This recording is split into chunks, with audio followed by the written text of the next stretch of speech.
Good morning दोस्तों, स्वागत है आपका मेरे यूट्यूब चैनल पर स्टडी विद मनोज सैनी पर।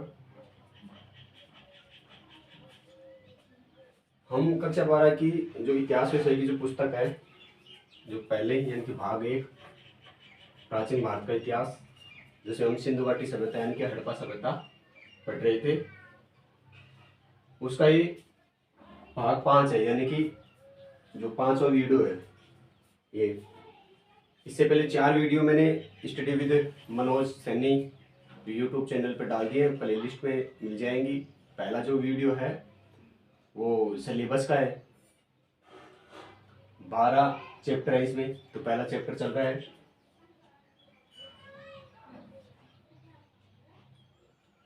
हम अभी तक हड़प्पा सभ्यता के विस्तार के बारे में चर्चा कर सके हैं, उनके प्रमुख जो स्थल वगैरह उनकी चर्चा कर चुके हैं, जिनके बारे में हम यहाँ पढ़ेंगे। इसके अलावा नामकरण वगैरह पढ़ चुके हैं हम। अब हम चल रहे थे इनकी विशेषता के बारे में, यानी कि इसकी नगर नियोजन कैसी थी। ठीक है, तो उस नगर नियोजन के अंदर हम पहला जो चैप्टर थे वो मतलब पहला जो टॉपिक था वो पढ़ रहा था हम वो पढ़ रहे थे, जिसमें आज है हड़प्पा सभ्यता की जो सड़कें हैं और उनकी गलियों की विशेषता। हड़प्पा सभ्यता है उनके अंदर सड़कें कैसी थी और जो गलियां थी वो कैसी थी। फिर इसके बाद में हम पढ़ेंगे हड़प्पा सभ्यता के भवन के बारे में। फिर यहाँ पर मिले हुए जैसे बड़े बड़े भवन, अनागार है, ठीक है, स्नानागार है विशाल, वो पढ़ेंगे हम। तो नगर नियोजन की विशेषता पढ़ रहे थे। नगर नियोजन में हम देखेंगे कि हड़प्पा सभ्यता की जो मुख्य जो सड़क है वो और गलियों की विशेषता पढ़ेंगे। तो हड़प्पा सभ्यता के अंदर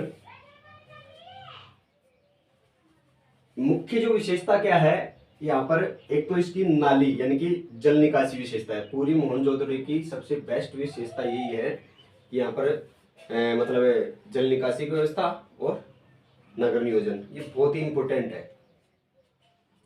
तो यहाँ का नगर नियोजन कैसा था कि हमने कल ये पढ़ाई था कि जैसे 2 टीले होते थे, एक ऊंचा टीला एक नीचा टीला। ऊंचा टीला था वो पश्चिमी भाग में था, जहाँ ध्रुव बना होता था, जिसके चारों तरफ प्राचीर होती थी। और एक पूर्वी टीला था जो बड़ा होता था, ऊंचाई पे कम था, मतलब कम ऊंचा। यहाँ पर नगर था, शहर था, जहाँ पर आम नागरिक वगैरह ये रहते थे। ठीक है, इसके अलावा एक अपवाद के रूप में हमने पढ़ा धोलावीरा, क्योंकि बाकी सारे स्थल हैं वो 2 भाग में बटे हुए थे, पूर्वी टीला और पश्चिमी टीला, दुर्ग और सामान्य नगर के रूप में। जबकि धोलावीरा वो 3 भागों में बटा हुआ था, एक दुर्ग के रूप में, और जबकि जो सामान्य नगर था वो 2 भागों में बटा हुआ था, यानी कि 3 टीलों पर। इसके अलावा सूरकोटड़ा और लोथर पढ़ा था हमने। ठीक है, उसमें क्या था कि ऊंचा टीला और नीचा टीला, सामान्य नगर और दुर्ग, उनके चारों तरफ एक ही प्राचीर थी और बाकी के अलग अलग थी। तो ये हम कल पढ़ चुके हैं। अब यहाँ पर देखो सड़कें, तो एक तो जैसे मान लो ये पूरा नगर था, मान लो ये मोहनजोदड़ो है, मान लो मोहनजोदड़ो स्थल है। अब यहाँ पर मोहनजोदड़ो स्थल है, तो इसकी सड़कें कैसी थी, वो बिल्कुल जैसे जालीनुमा थी, ऐसी समकोण पर काटती थी, समकोण पर काटती थी। मुख्य सड़कें 90 डिग्री के कोण पे काटती थी, यही यहाँ की मुख्य विशेषता है। यानी कि सड़कें हैं वो बिल्कुल समकोण पर काटती थी। आपने देखा वर्तमान में जैसे जयपुर है, तो मेन जो जयपुर है ना, जो 1527 में सवाई जयसिंह ने बसाया था, वो जो मेन जो जयपुर है ना वो इसी पद्धति के ऊपर है। लगभग चौकोर सड़कें, चौराहे हैं, जैसे यहाँ पर हर जगह चौराहा बन रहा है ना, ऐसे ही चंडीगढ़ है, वो भी एक ग्रिड पत्ती पर ही बना हुआ है, जालीनुमा पत्ती पर। तो यहाँ पर जो सड़क है, वो सड़क जो है उसकी मुख्य विशेषता क्या है कि ये समकोण पर आपस में काटती थी। ठीक है, ये इनकी मुख्य विशेषता है। और मुख्य जो सड़क है वो किसकी बनी हुई थी? मिट्टी की। इनकी सड़कें किसकी बनी होती थी? मिट्टी की सड़कें बनी होती थी। सड़कें किसकी बनी हुई थी? मिट्टी की सड़कें बनी हुई थी। ठीक है, अभी आपको कैसे दिख रहा है? जाली जैसा दिख रहा है ना, जाल छलनी जैसा। तो इसलिए इसको क्या क्या नाम है इसका? जालीनुमा दिखने के कारण जालीनुमा पत्ती पर आधारित थी सड़कें, समकोण पे काटती थी। चेस बोर्ड भी ऐसा ही होता है, चेस बोर्ड शतरंज, तो शतरंज पत्ती पर आधारित है। इसको ऑक्सफोर्ड ऑक्सफोर्ड पत्ती भी बोलते हैं इसको। ठीक है, तो कई नाम है इसके। तो मुख्य सड़कें हैं वो चौकोर थी, आयताकार थी। ठीक है, मतलब जो डिजाइन होती थी फिर वो आयताकार बनती थी। ठीक है, एक दूसरी बात, यहाँ पर जो गलियां होती थी, गलियां मकान थे मुख्य दरवाजे पर नहीं बने होते थे। जैसे मान लो, इसको थोड़ा मिटा कर दोबारा से बड़ी बनाता हूँ। जैसे मान लो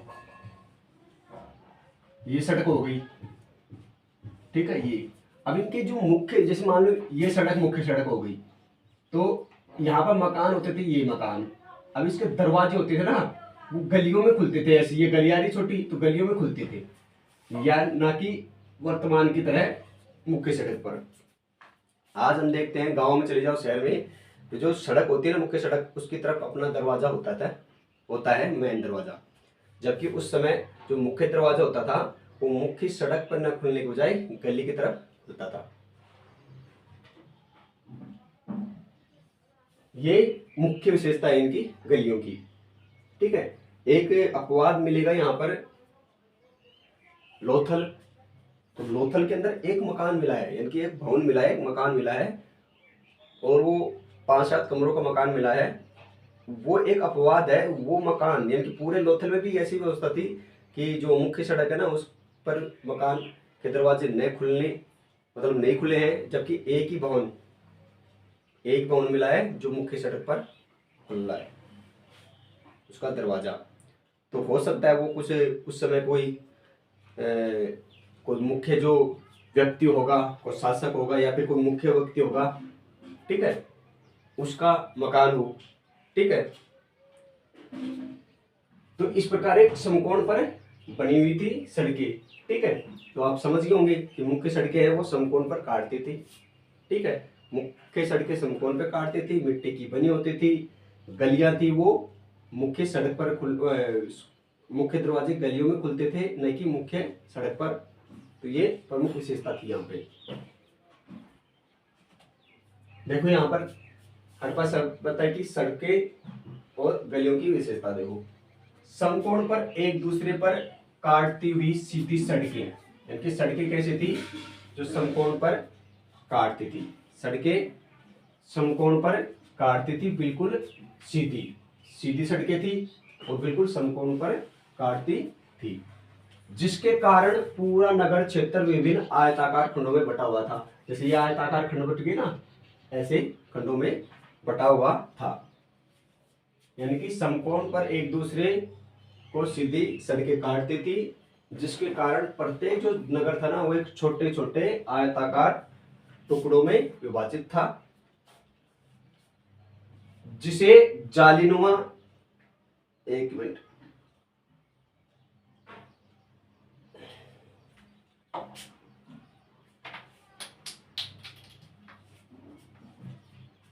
आगे देखेंगे, जिसे यानी कि समकोण पे काटने के कारण जालीनुमा पत्ती, ऑक्सफोर्ड पत्ती, चेस बोर्ड यानी शतरंज पत्ती या ग्रिड पत्ती कहते थे। जालीनुमा सड़कें होने के कारण क्या कहते थे उसे? जालीनुमा पत्ती, ऑक्सफोर्ड पत्ती, चेस बोर्ड यानी शतरंज पत्ती या ग्रिड पत्ती कहते थे। तो हड़प्पा सभ्यता की सड़कें कैसी थी? जालीनुमा थी, समकोण पे काटती थी, इस कारण के ये मुख्य नाम है। इसके अलावा मैंने बताया था कि सड़कों का जो निर्माण है वो मिट्टी से बना होता था। आज की तरह डामर वगैरह इस प्रकार नहीं थी, सीमेंट वगैरह। सड़कों का निर्माण मिट्टी से किया जाता था। सड़कों का निर्माण किससे होता था? मिट्टी से। इसके अलावा एक फैक्ट है बनावली हरियाणा में, जहाँ सड़कों पर गाड़ी के पहियों के निशान मिले हैं। हरियाणा में बनावली जो स्थल है वहां पर जो सड़क है उस सड़क के ऊपर गाड़ी के पहिए के निशान मिले हैं। ये ध्यान रखना। कहाँ पर? बनावली हरियाणा में। तो बनावली में सड़कों पर गाड़ी के पहियों के निशान मिले हैं तथा कालीबंगा जो घगर नदी हनुमानगढ़ राजस्थान में है में सड़कों को पक्का करने के साक्ष्य मिले हैं। यानी कि कच्ची सड़कें होती थी, मिट्टी की बनी होती थी, ठीक है, सड़कें, लेकिन यहाँ पर कालीबंगा के अंदर मिट्टी को मतलब पक्की सड़कों के साक्ष्य मिले हैं कहीं कहीं, ठीक है। दूसरा, बनावली हरियाणा में जो सड़क है उस सड़क के ऊपर गाड़ी के पहिए के निशान मिले, ये ध्यान रखना। आगे है सड़कों के किनारे किनारे, सड़कों के किनारे, ये सड़क है मान लो, इसके किनारे किनारे पानी निकासी के लिए नालियां बनी हुई थी। अब मान लो बारिश का पानी हो तो वो सड़क पे भरे, तो ऐसे वर्तमान की तरह सीवर लाइन थी, पाइप, सड़क के सारे सारे सीवर थे, मतलब सीवर बने हुए थे दोनों साइड। तो पानी जो था वो बरसात का पानी वो सीवरों में चला जाता था, और जो भवन वगैरह थे ना, शहर का सारा पानी वो भी छोटे छोटे नालियों के माध्यम से उस सीवर में ही जाता था। तो यहाँ पर सीवर बने, जैसे मान लो सड़क है, ये सड़क हो गई, ठीक है, ये सड़क हो गई, और यहाँ पर इसके सारे सारे सीवर बने होते थे, ये सीवर बने होते थे, और सीवर में यहाँ पर जगह जगह पर गड्ढे होते थे, सीवर में सारे सारे गड्ढे होते थे, उन पर ढक्कन लगा होता था, ठीक है, ताकि कोई गंदगी वगैरह है ना वो उसमें रह जाए, फिर बाद में उसको समय समय पर सफाई भी कर लेते थे। तो सड़कों के किनारे पानी निकासी के लिए नालियां बनी होती थी, नालियों को ढकने की व्यवस्था थी, खुली नहीं छोड़ते थे नालियों को, जैसे आज भी शहर में जाओगे तो नालियों पर ढक्कन होता है, वो नालियों को फरस से ढका जाता था, फरस मतलब वो ढक्कन से ढका जाता था। नालियों में थोड़ी दूर शोषक कूप होते थे, यानी कि गड्ढे होते थे, शोषक कूप का मतलब है गड्ढे होते थे, जिनमें गंदगी रुकती थी, जिनमें क्या रुकती थी? गंदगी, शहर की। पक्की ईंटों का प्रयोग बहुत कम मात्रा में हुआ है, पक्की ईंटों का काम नालियों में नहीं हुआ है, यानी बहुत कम मात्रा में पक्की ईंटों का उपयोग किया है नालियों में, ठीक है। तो अब तक समझ गए होंगे कि नगर नियोजन कैसा था, यानी कि मुख्य नगर नियोजन में जैसे हम सड़कें देखेंगे तो सड़कें ग्रिड पत्ती पे थी, जालीनुमा थी, चौकोर थी, प्रत्येक जो शहर था वो आयताकार खंडों में विभाजित था। कालीबंगा है, वहां से हमें जो पक्की सड़क बनाने के अवशेष मिले हैं, जबकि बनावली हरियाणा से हमें सड़क है, सड़क के ऊपर जो गाड़ी का पहिया है उसका निशान मिला है, ठीक है। सड़कें मिट्टी की बनी होती थी, ठीक है, सड़कों के किनारे सीवर लाइन होती थी, सीवर लाइन में जगह जगह खड्डे होते थे, ठीक है, उसको ढक के रखा जाता था, समय समय पर उसमें गंदगी निकाल लेते थे। तो ये सब वर्तमान की तरह ही था। नेक्स्ट हम पढ़ेंगे हड़प्पा सभ्यता के, हड़प्पा सभ्यता में भवन निर्माण, यानी कि उनके मकान वगैरह कैसे होते थे। तो देखो, हड़प्पा सभ्यता की मकान बनाने की योजना एक कैसे थी कि सबसे पहले जैसे हम नींव बना रखते हैं ना, ऐसे ही पहले ऊंचा चबूतरा बनाया जाता था, कोई भी मकान बनाने से पहले एक ऊंचा चबूतरा बनाया जाता था। जैसे मान लो ये चबूतरा बना दिया ऊंचा, ये चबूतरा, अब इस चबूतरे के ऊपर फिर भवन बनाया जाता था, मकान, ठीक है। तो पहले चबूतरा होता था, उस चबूतरे के ऊपर मकान बनाए जाते थे, ठीक है। फिर मुख्य आंगन होता था, आज की तरह कई भवन ऐसे मिले हैं जहाँ पर हमें जैसे टॉयलेट वगैरह ये सुविधा होती थी, स्नानागार होता था, रसोई होती थी, ये सारी सुविधाएं उस समय भी थी, आज की जो सुविधाएं थी ना उस समय भी थी। मौजूदड़ी में हमें एक मकान मिला है जहाँ पर हमें वाश बेसन जो होता है उसके अवशेष मिले हैं। तो काफ़ी अच्छी मतलब भवन निर्माण की काफ़ी अच्छी टेक्निक थी उस समय की। यहाँ पर देखेंगे हम कि हड़प्पा सभ्यता में मकान बनाने की योजना आंगन पर आधारित थी, कि आंगन कैसा था, बड़ा था, छोटा, तो उसी हिसाब से आंगन का मतलब अपनी भाषा में चौक, ठीक है, उसके हिसाब से तो आंगन पर आधारित थी, जिसमें शौचालय होता था, स्नानागार, रसोई घर और शयन कक्ष, यानी कि भवन के अंदर, घर के अंदर या आंगन के अंदर शयन कक्ष यानी कि सोने का कमरा होता था, स्नानागार होता था, बाथरूम, टॉयलेट होता था, ठीक है। इसके अलावा कई कमरे बने होते थे, इसके अलावा कई कमरे बने होते थे। जैसे मैं यहाँ पर बात करूँ तो ये मान लो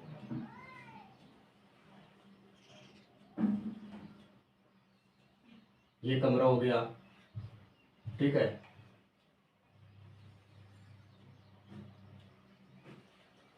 ये गली हो गई। अब ये, ठीक है,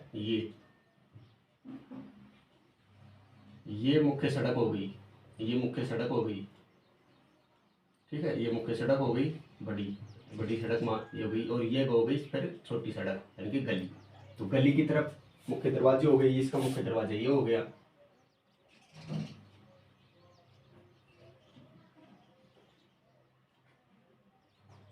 ये दरवाजा हो गया मुख्य, ठीक है। यहाँ पर चबूतरा साफ होता था, यहाँ बाथरूम वूथरूम होता था, रसोई होती थी ऐसे।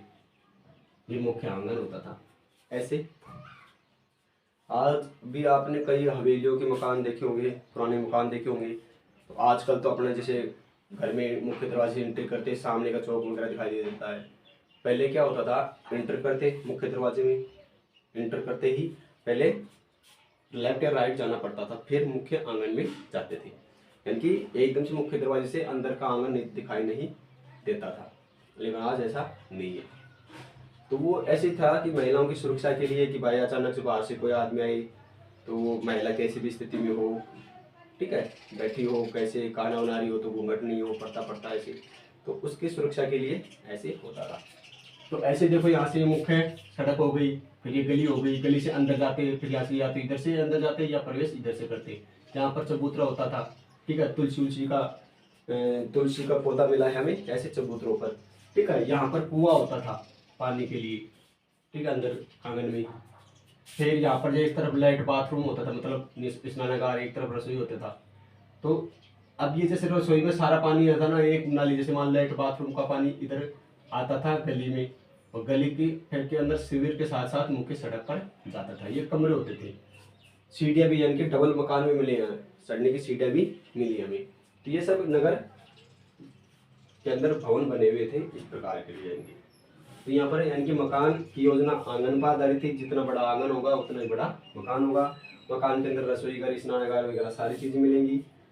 नेक्स्ट है, मजबूती के लिए नींव का निर्माण किया जाता था, वर्तमान की तरह नींव, ठीक है, बनी जाती थी। मकान सड़कों के किनारे बनते थे, सड़कों के किनारे बनते थे, जिसमें हवा मिल जाए, साफ सफाई हो, यानी कि सफाई और प्रकाश की पूर्ण व्यवस्था होती थी घर के अंदर।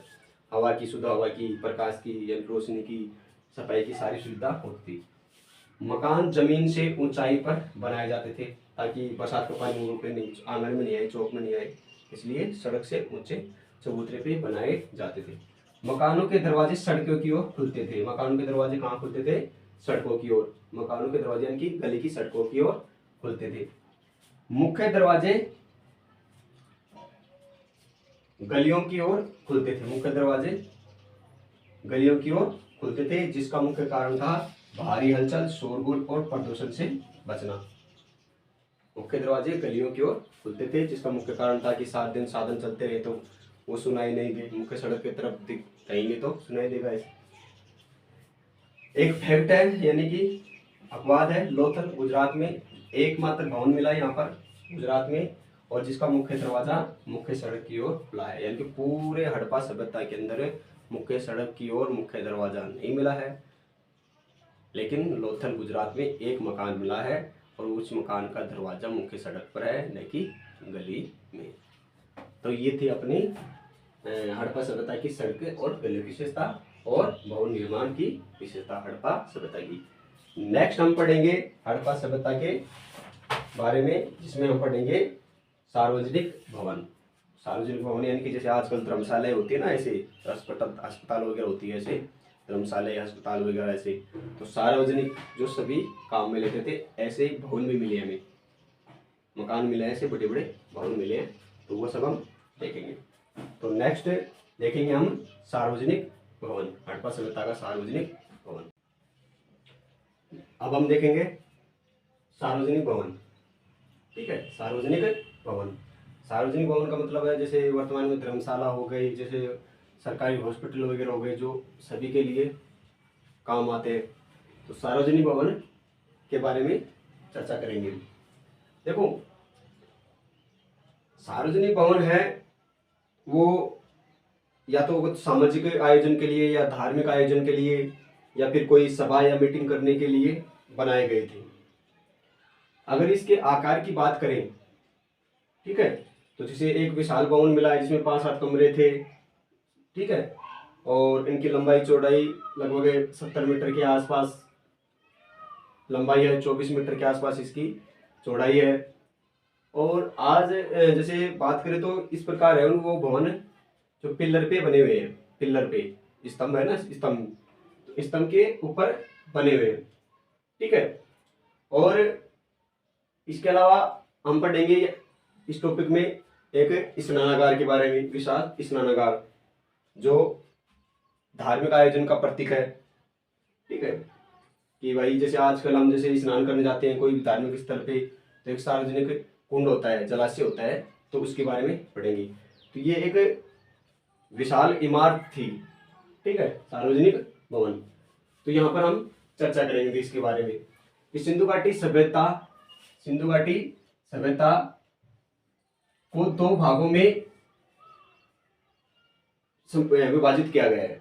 यानी कि सिंधु घाटी सभ्यता को 2 भागों में विभाजित किया गया है, जिसके ऊपरी हिस्से में सार्वजनिक भवन था, जिसके ऊपरी हिस्से में क्या है, सार्वजनिक भवन यानी कि राजकीय सरकारी भवन के अवशेष मिले हैं, जिसमें एक अवशेष हमें मोहनजोदड़ो से मिला है। यानी सिंधु घाटी सभ्यता को 2 भागों में बांटा है, एक ऊंचा टीला जो दुर्ग के रूप में था, एक आवासीय यानी कि शहर, ठीक है। तो जो उत्खनन के अंदर हमें जो सार्वजनिक जो या राजकीय भवन मिला है उसके अवशेष मिले हैं, जो मोहनजोदड़ो से मिले हैं। अभी मोहनजोदड़ो से जो हमें अवशेष मिले हैं सार्वजनिक भवन के, उसकी लंबाई है 70 मीटर। लंबाई कितनी है, 70 मीटर, जबकि चौड़ाई है इसकी 24 मीटर। मोहनजोदड़ो से एक सार्वजनिक भवन मिला है जिसकी लंबाई 70 मीटर है, चौड़ाई है 24 मीटर। यह भवन उस काल की संपन्नता का प्रतीक है। संपन्नता का मतलब एक अमीर लोग होते हैं ना, अमीर लोगों की बिल्डिंग होती है ऐसी, तो एक संपन्नता का प्रतीक है। यहाँ पर 71 मीटर लंबा और लगभग इतना ही मीटर चौड़ा एक वर्गाकार कक्ष मिला है। वर्गाकार यानी कि जो ये मोहनजोदड़ो में एक वर्गाकार एक स्पेशल एक होल मिला है, बड़ा वर्गाकार 70 मीटर के आसपास लंबा, इतना ही चौड़ा एक मतलब बड़ा सारा एक ही कमरा मिला है, होल मिला है। और जो 20 स्तंभों पर टिका हुआ है, कितने स्तंभों पिलरों पर, 20, यानी कि ऐसे करके 20 पिलर बने हुए हैं, 20 पिलर। और वो 20 पिलर के ऊपर क्या बना हुआ है, एक 71 यानी कि लगभग 70 बाई 70 का एक 20 पिलरों पर टिका हुआ एक भवन मिला है, मतलब कमरा बना है। एक अनुमान के अनुसार इस भवन का उपयोग आपसी विचार विमर्श, धार्मिक आयोजन, सामाजिक आयोजन के लिए किया जाता था, ठीक है। यानी कि इसका आकार ऐसे माने जैसे पेट्रोल पंप होता है ना, पेट्रोल पंप, तो पेट्रोल पंप देखो वो जैसे पेट्रोल पंप है, अब पेट्रोल पंप होता है वो इसके ऊपर छत जो है इस प्रकार होती है, ठीक है, इसके 4 पिलर होते हैं, मतलब इस प्रकार, ठीक है, इस प्रकार बना होता है वो।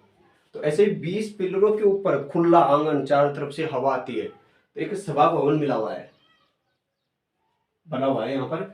और जो धार्मिक आयोजन का प्रतीक है, या फिर मीटिंग वोटिंग करते थे उस समय के साथ साथ कोई भी काम हो तो इसके लिए, ठीक है। तो ये एक सार्वजनिक भवन की चर्चा की गई यहाँ पर, और मोहनजोदड़ो में मिला है। ये इमारत कहाँ मिली है, मोहनजोदड़ो में, विशाल इमारत।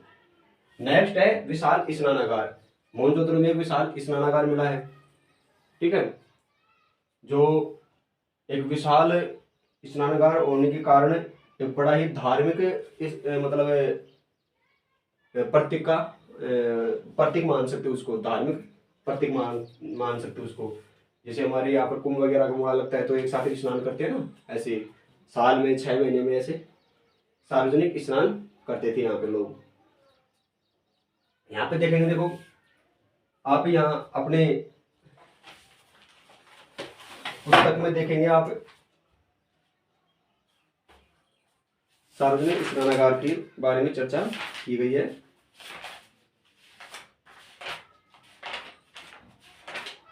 इसमें तो नहीं दिया गया है चित्र, बाकी मैं आपको यहाँ पर बता देता हूँ।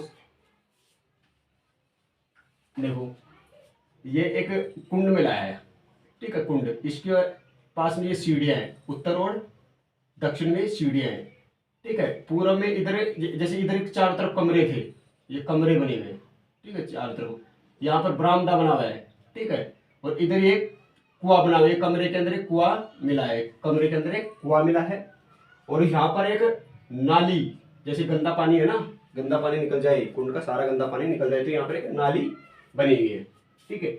और ये सीढ़ियाँ हैं वो 9 की संख्या में है, 9 की संख्या में सीढ़ी, 1 2 3 4 ऐसे करके, तो ये सीढ़ियाँ बनी हुई, ठीक है। और जो फर्श है वो ईंटों का है, पक्की ईंटों का फर्श है, वो पक्की ईंटों का है। और इसमें जिप्सम होता है ना, प्लास्टर ऑफ पेरिस होता है, तो जिप्सम यानी कि सीमेंट मान लो, सीमेंट के साथ सफेद सीमेंट, तो ऐसे ही जिप्सम होता है, जिप्सम के पाउडर को जैसे हम फर्श वरस डालते हैं ना, तो चिकना करते हैं ऐसे, या फिर अपने घर के अंदर ओत बनाते हैं तो सीमेंट वेंट डालकर लेप करते हैं बच्चे अच्छे से कि भाई पानी ने रिसाव करे नीचे, ठीक है, उसके लिए जिप्सम का प्रयोग किया गया है, ठीक है। तो यहाँ पे देखेंगे हम स्नानागार का जलाशय दुर्ग में मिला है, कहाँ मिला है, ये दुर्ग में, यानी कि दुर्ग वाली बस्ती थी ना ऊंचा टीला, वहां पर मिला है। यहाँ 11.88 मीटर लंबा, 7.01 मीटर चौड़ा और 2.43 मीटर गहरा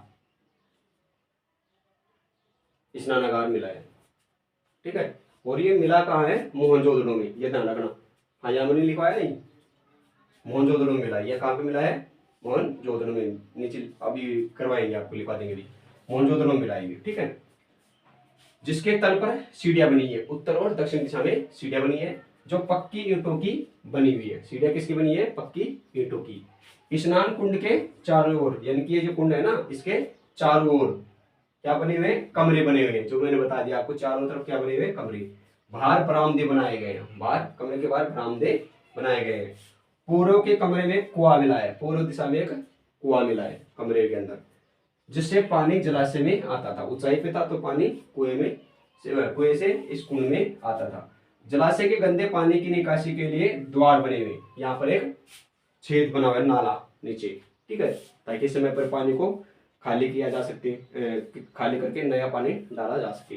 गंदा पानी बड़ी नालियों के द्वारा शहर से बाहर जाता था, तो गंदा पानी होता था जो नालियों के द्वारा, एक छोटी नाली बड़ी नाली ऐसे करके शहर से बाहर जाता था। जलाशय के उत्तर और दक्षिण दिशा में क्या बनी हुई है, सीढ़ियां, उत्तर और दक्षिण दिशा में सीढ़ियां बनी हुई है, जिनकी संख्या 9 की है, यानी कि एक जो सीढ़ी है उसमें 9 बनी हुई सीढ़ियां एक तरफ। पूरे स्नानागार में 6 प्रवेश द्वार है। अब ये स्नानागार में बढ़ने के लिए चारों तरफ से क्या है, 6 प्रवेश द्वार है। स्नानागार में गर्म पानी की व्यवस्था थी, किसकी, गर्म पानी, जो आजकल हम बाथरूम वगैरह में लगाते हैं ना, गीजर बोलते हैं वो, तो गर्म पानी की व्यवस्था भी थी। सीलन और पानी रिसाव के लिए जिप्सम का लेप करते थे, सीलन ना जाए, ये पानी के रिसाव नहीं हो, इसलिए जिप्सम का लेप करते थे, ठीक है। तो इस प्रकार ये सार्वजनिक भवन था और विशाल स्नानागार के बारे में हमने देखा। नोट में हम देखेंगे विशाल स्नानागार जो पहला है ना, विशाल स्नानागार कहाँ से मिला हमें, मोहनजोदड़ो से, तो ये देखना है कि जो विशाल स्नानागार है वो हमें कहाँ से मिला है, मोहनजोदड़ो से मिला है। इस विशाल स्नानागार के बारे में जो अर्नेस्ट मेके हैं वो क्या कहते हैं कि ये स्नानागार पुरोहित के लिए था, यानी कि कई इतिहासकार तो कहते हैं कि ये विशाल स्नानागार है, ये एक मतलब धार्मिक आयोजन के लिए था, 6 महीने में या साल भर में, जैसे हमारे यहाँ कुंभ लगता है ना, तो ऐसे कुंभ के मेले की तरह जैसे एक साथ स्नान करते हैं, तो ऐसे समझो यहाँ पर एक धार्मिक आयोजन का आयोजन किया जाता था, सभी लोग यहाँ पर स्नान करते थे। लेकिन एक अर्नेस्ट मेके है वो क्या कहते हैं कि ये पुरोहित के लिए था, पुरोहित यानी जो वहाँ पर धार्मिक गुरु होता था ना उस समय, वो सबसे बड़ा उसके लिए था, ठीक है, जो यज्ञ वगैरह हवन वगैरह पूजा पाठ करता था, तो उस पुरोहित के लिए ये बना हुआ था दुर्ग के अंदर। और मिला कहाँ से हमें, मोहनजोदड़ो से। और इसके अलावा सर जॉन मार्शल है, सर जॉन मार्शल है, उस सर जॉन मार्शल ने इस विशाल स्नानागार को दुनिया की, यानी कि इसकी इमारत को दुनिया की अद्वितीय इमारत कहा है, यानी कि सर जॉन मार्शल ने इस विशाल स्नानागार की इमारत को एक आश्चर्यजनक तरीके से कहा है कि ये दुनिया के अंदर अद्वितीय, यानी कि दुनिया के अंदर इससे बढ़िया कोई इमारत नहीं है। ये किसने कहा है?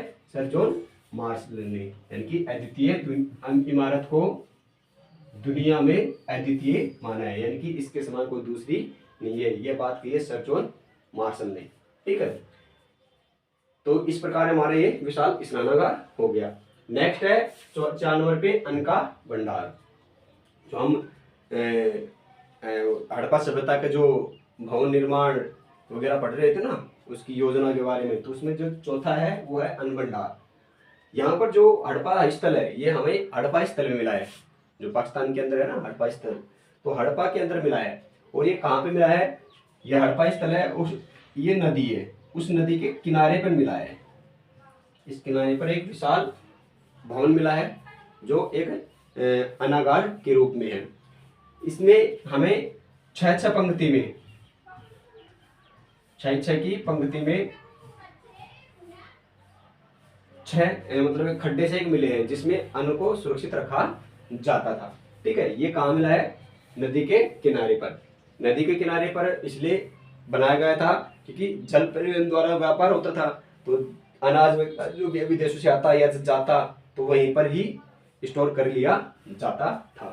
ठीक है, तो हमें यहाँ हड़प्पा नगर के अनागार के बारे में पढ़ेंगे।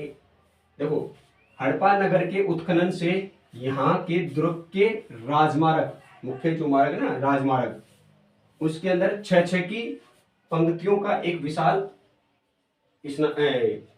अनागार मिला है। 6 पंक्तियों का एक विशाल अनागार मिला है नदी के किनारे दुर्ग के राजमार्ग पर। जो नदी के किनारे से जो दुर्ग की ओर रास्ता जा रहा था ना, उस पर, जो 18 बाई 7 मीटर लंबा है, यानी कि 18 मीटर लंबा और 7 मीटर चौड़ा है। ये इसका मुख्य द्वार नदी की ओर है। इसका मुख्य द्वार किधर है? मुख्य दरवाजा किधर है इस अनागार का? नदी की ओर है, क्योंकि जो सामान जल मार्ग से आता था उसे अनागार में एकत्रित किया जाता था, अनागार में सुरक्षित रखा जाता था। ठीक है, ये एक अन्न का भंडार मिला है। इस प्रकार हम अभी तक जो 4 पॉइंट पढ़ चुके हैं हड़प्पा सभ्यता की नगर नियोजन और वास्तुकला के बारे में। पहले हमने जो देखा वो नगर योजना देखी हमने, किस प्रकार नगर योजना थी इसकी। ठीक है, और दूसरा था भवन निर्माण, भवन निर्माण के बारे में पढ़ा, ये मकान वगैरह किस प्रकार बने हुए थे। ठीक है, और तीसरा जो पढ़ा सार्वजनिक भवन पढ़ा हमने। इसके अलावा चौथा है विशाल स्नानागार जो पढ़ा हमने। ठीक है, तो ये 5वां था, ये चौथा नहीं 5वां। ठीक है, और इसके अलावा हमने अनागार के बारे में पढ़ लिया। अब बच गया है हमारा जल निकासी, यानी कि हड़प्पा सभ्यता के अंदर जल निकासी कैसी थी। हड़प्पा सभ्यता के अंदर जल निकासी कैसे थी, घर का पानी कैसे पहुंचता था घर से बाहर, तो वो सब हम नेक्स्ट क्लास में देखेंगे। ठीक है, नोट्स बनाते रहे। ठीक है, एक चीज ये आप ये कई बच्चे ये सोच रहे होंगे कि सर देखो कितना लिखवाते हैं, ठीक है, शॉर्ट रूप में नहीं समझाते। अरे शॉर्ट रूप में समझा दे, लेकिन दिक्कत क्या है कि आपकी क्लास है वो कोई कंपटीशन की क्लास नहीं है। ठीक है, आप कक्षा 12 है, उसमें लिखित एग्जाम होगी। अगर मैं आपको शॉर्ट तरीके से बता दूंगा आपको, ठीक है, तो आपको फिर ये इसको परिभाषित व्याख्या कैसे करना है वो समझ में नहीं आएगा आपको। इसलिए मैं आपको ये व्याख्या की तरह है कि जैसे मैंने अनागार के अन्न के भंडार के बारे में पूछा आपको कि अन्न के भंडार के बारे में बताइए, 2 नंबर का प्रश्न आ गया, लघुरात्मक प्रश्न, तो आपको ये लैंग्वेज लिखनी है। अब यहाँ शॉर्ट रूप में नहीं लिखोगे, जैसे शॉर्ट रूप में मैंने लिख दिया जैसे अन्न का भंडार है हड़प्पा नगर से मिला है, राजमार्ग पे है 6 पंक्तियों में, ऐसे शॉर्ट रूप से नहीं। तो आपको इस प्रकार थ्योरी में लिखना होगा, क्योंकि पढ़ाते कौन आपको 12th क्लास में क्या बारे में? व्याख्याता। तो व्याख्याता का मतलब ही क्या है? व्याख्याता, यानी कि प्रश्न की व्याख्या करना। तो आपको प्रश्न की व्याख्या करना है, नहीं कि शॉर्ट रूप से कंपटीशन में याद करना या कंपटीशन की तरह याद रखना है इनको। इसलिए ये थ्योरी टाइप में यानी कि व्याख्या के टाइप में लिखवाया जा रहा है। काफी लंबा टॉपिक है हड़प्पा सभ्यता यानी सिंधुघाटी सभ्यता, काफी लंबा टॉपिक है। उम्मीद है क्लास आपको पसंद आई होगी। क्लास को शेयर करिए, सब्सक्राइब करिए और कमेंट करिए, जो भी कुछ बात है वो हमें बताइए। नेक्स्ट हम इसके जल निकासी के बारे में कल की क्लास में करेंगे। धन्यवाद।